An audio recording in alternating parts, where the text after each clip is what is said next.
I threw a tennis ball at my garage wall last Tuesday. It bounced back, obviously. That's what walls do. That's what balls do. They collide. They reverse direction. They obey the basic rules of reality that every child learns before they learn to speak. But here's what kept me standing there, staring at that wall for 10 minutes afterward. If that tennis ball were small enough, if it were the size of an electron, it wouldn't always bounce back. Sometimes it would appear on the other side. Not by going over the wall, not by going around it, not by going through a hole. It would simply vanish on one side and materialize on the other, as if the wall didn't exist. This is called quantum tunneling, and it's impossible. I don't mean impossible like very difficult. I don't mean impossible like we don't know how to do it yet. I mean impossible like walking through walls is impossible, like teleportation is impossible, like magic is impossible. Classical physics says it cannot happen. The mathematics is clear. If a particle doesn't have enough energy to climb over a barrier, it cannot get to the other side. Period. End of story. No exceptions. And yet, right now, as you're reading this, quantum tunneling is happening inside your body, inside every star in the sky, inside the device you're using to watch this. Billions upon billions of times per second, everywhere, always, without stopping. The impossible is the most common event in the universe. Let me show you why this should terrify you. Think about what it means for something to be on one side of a wall. The wall is a barrier. It blocks passage. If you're on the left side and you want to be on the right side, you need to do one of three things. Go over it, go around it, go through it. Each of these requires energy. To go over, you need enough energy to lift yourself. To go around, you need energy to walk the longer path. To go through, you need enough energy to break the wall down. If you don't have enough energy, you stay where you are. That's not a suggestion. That's not a preference. That's a law. Conservation of energy. The most fundamental rule in physics. You cannot be somewhere that requires more energy than you have. You cannot borrow energy from nothing. You cannot cheat, except particles do cheat. And they do it constantly. Imagine a ball rolling toward a hill. The ball has a certain amount of kinetic energy, a certain speed. If the hill is small enough, the ball rolls up over the top and down the other side. If the hill is too tall, the ball rolls partway up, slows down, stops, and rolls back. It doesn't have enough energy to reach the peak. This is elementary school physics. This is how everything works. This is reality. Now shrink the ball to the size of a proton, and something breaks. The proton approaches the hill. It doesn't have enough energy to go over. Classical physics says it will roll back, but quantum mechanics says something different. Quantum mechanics says there's a probability, small but real, that the proton will simply appear on the other side of the hill, not go through, appear, as if it teleported. The proton didn't gain extra energy. It didn't break any conservation laws. It just ignored the barrier entirely. One moment it was here. The next moment it was there. The hill might as well have been made of fog. The first time I truly understood this, I felt sick, because walls are just hills made of energy. Every barrier in the universe is an energy barrier. The wall of my garage is made of atoms. Those atoms create electric fields. Those electric fields create a potential energy barrier that stops other atoms from passing through. When I throw a tennis ball at my wall, what's really happening is trillions of atoms in the ball are hitting an energy barrier created by trillions of atoms in the wall. The ball bounces because none of those atoms have enough energy to overcome the barrier. But if particles can tunnel through energy barriers, why doesn't my tennis ball tunnel through the wall? This is where the mathematics becomes beautiful and horrifying at the same time. Quantum tunneling has a probability. It's not guaranteed. A particle approaching a barrier might tunnel through, or it might bounce back. It's random, probabilistic. You cannot predict which will happen for any individual particle, but you can calculate the probability. And the probability depends on three things: the mass of the particle, the width of the barrier, the height of the barrier. Here's the key. The probability drops exponentially with mass and barrier size.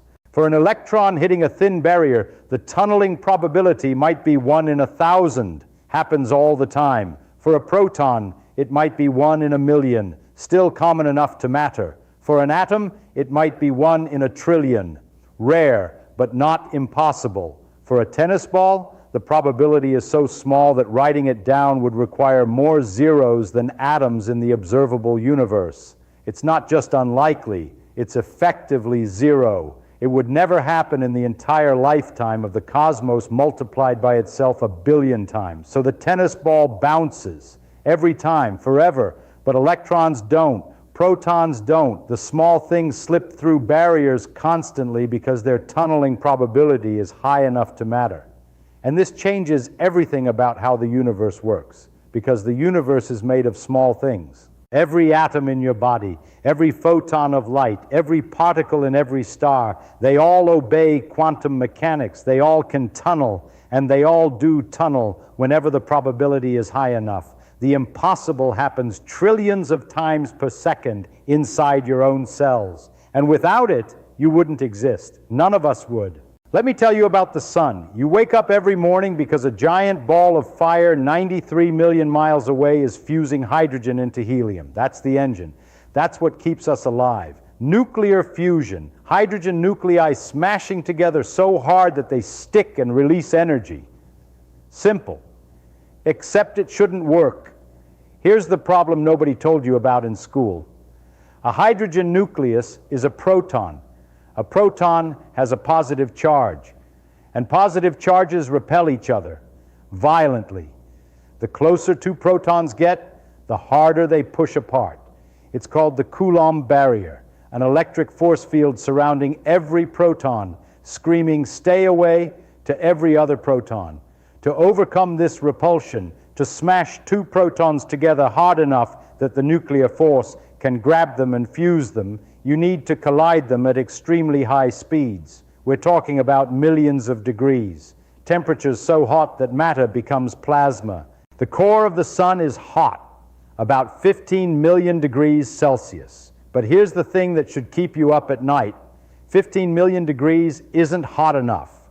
The Coulomb barrier between two protons is so strong that even at 15 million degrees, almost no protons have enough energy to overcome it. If you do the classical physics calculation, if you work out how many protons should successfully collide and fuse based on their energies and the strength of the repulsion, you get a fusion rate so low that the sun should be cold, not warm, not dim, cold, dark, dead. The sun doesn't have enough energy to power itself, and yet there it is, every morning, shining like it has for 4.5 billion years. How? Quantum tunneling.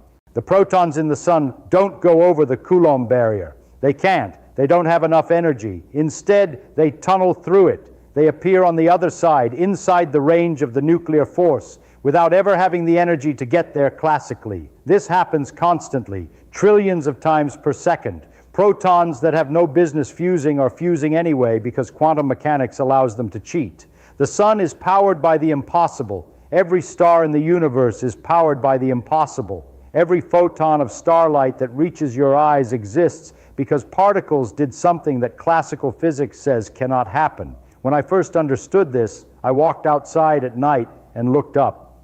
The sky was full of stars, thousands of them, and I realized I was looking at quantum tunneling happening across billions of light years. Every single point of light was evidence of particles breaking rules. The impossible isn't rare. The impossible is what lights up the universe. But it gets stranger. You've heard of radioactive decay. Uranium breaks down into smaller elements over time. Radium emits particles and transforms. This is how we carbon date ancient objects, how we power nuclear reactors, how we treat certain cancers. But how does it actually work? What makes an atom suddenly decide to decay? In 1928, a physicist named George Gamow asked this question. He was looking at alpha decay, where a heavy nucleus spits out an alpha particle, which is basically a helium nucleus. 2 protons, 2 neutrons bundled together. The weird thing was the energy didn't add up. Alpha particles were being emitted with a certain amount of kinetic energy. But when Gamow looked at the potential energy inside the nucleus, he found a problem. The alpha particle was trapped behind an energy barrier, a tall barrier, much taller than the energy the escaping alpha particles had. How were they getting out? Classical physics said they couldn't. The alpha particle didn't have enough energy to climb over the barrier. It should stay trapped forever. The nucleus should be stable. But nuclei weren't stable. They were decaying. Alpha particles were escaping constantly. Gamma realized the alpha particles were tunneling out. They weren't climbing over the barrier. They were appearing on the outside without ever having the energy to get there. The same trick the sun uses to fuse protons. The same trick that lets particles ignore walls. And here's the beautiful part. Gamow's tunneling theory predicted exactly how fast different nuclei should decay. The probability of tunneling depends on the height and width of the barrier. Different elements have different barriers, so different elements should have different decay rates. When physicists measured the actual decay rates, they matched Gamow's predictions perfectly. Uranium-238 has a half-life of 4.5 billion years. Polonium-212 has a half-life of 0.3 microseconds. Huge difference. And the difference is explained entirely by the tunneling probability. We can predict how long radioactive materials last by calculating how hard it is for particles to do the impossible. Now let me bring this home, to your pocket, to your desk, to the device you're using right now. There's a technology called the scanning tunneling microscope, invented in 1981. It won the Nobel Prize in 1986. And it works by deliberately exploiting quantum tunneling. Here's how it works. You take an incredibly sharp needle, sharpen it until the tip is a single atom wide. Then you bring that tip incredibly close to a surface, not touching, just close. A few angstroms away, the width of an atom. Now apply a voltage between the tip and the surface. Classically, no current should flow. There's a gap. There's no conductor bridging the gap. Electrons in the tip have no way to reach the surface. They're blocked by empty space. But electrons tunnel. Some of them appear on the other side of the gap. They teleport through the vacuum, and that creates a current, a tiny, measurable current that depends on exactly how close the tip is to the surface. Move the tip closer, and more electrons tunnel. The current increases. Move it further away, and fewer electrons tunnel. The current decreases. By measuring that tunneling current as you scan the tip across a surface, you can map out the positions of individual atoms. You can see atoms, not infer them, see them. Because of quantum tunneling, the images of atoms you've seen in textbooks, the pictures of molecules, the visualizations of DNA strands, many of them come from scanning tunneling microscopes. They exist because particles do the impossible.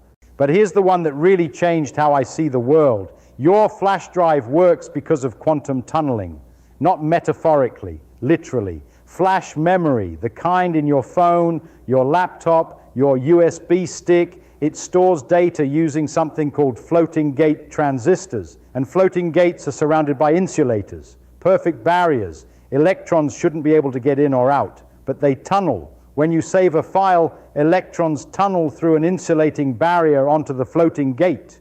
When you delete a file, they tunnel back out. Every photo you've ever saved, every document you've ever written, every song you've ever downloaded, stored using a process that classical physics says is impossible. The impossible is in your pocket right now, and it's been there all along. Now, I need to tell you something uncomfortable.